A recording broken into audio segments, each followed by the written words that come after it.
America's North Woods border region. Within this land of 10,000 lakes and miles of dense timber, a hideous creature is believed to lurk. The North Woods is probably one of the last frontiers in America. There's still a lot of places in this area that hasn't been set foot by man. Monsters and mysteries exist here because it is remote. Up in the North Woods, winters are long. In times of biting cold and isolation, a devouring monster is believed to come forth. It's terrorized native people for generations. Growing up, I was told, like, don't go outside, the Wendigo will get you.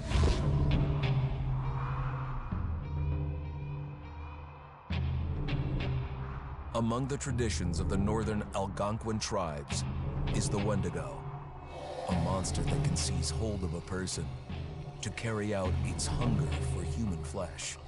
Many Native Americans fear even talking about this Wendigo, and even the mention of the name will let the Wendigo find out where you are, and it will open you up to be possessed by this Wendigo. The most famous case of a Wendigo possession took place in 1879. In the deep woods outside of Edmonton, Alberta. Swift Runner, a Cree Indian, was a trapper and a guide. He had left town the previous autumn with his wife, 6 children, and his mother. But when Swift Runner returned in spring, he was alone. Swift Runner came into a nearby village telling this heartbreaking tale. I had to watch them starve to death. Of his family being killed by starvation, and that he was the only survivor. My whole family gone. It wasn't hard to understand a family falling victim to a brutal winter. To even not. Yet something was suspicious about Swift Runner. He was a strapping man, and he came into town weighing over 200 pounds. It didn't look like somebody who had just weathered a terrible winter. He wasn't malnourished, didn't look like he was starving. He looked healthier than ever. After a few nights, it became clear that something was wrong. He started having night terrors, screaming in his sleep. I am the Wendigo! Villagers alerted the police. Swift Runner actually guided them back to his winter cabin.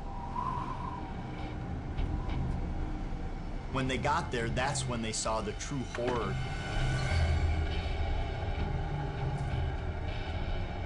Human skulls were scattered around, many bones, some of which had been snapped in half, and the marrow inside had been drained.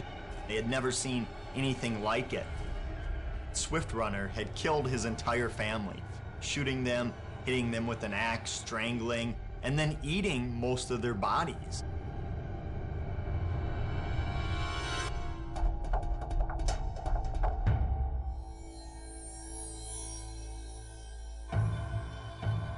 Right up until the moment the noose was on his neck, Swift Runner swore the evil spirit of the Wendigo had possessed him and twisted him into a cannibal killer. When he was on the gallows, Swift Runner himself said, "I am no longer a man.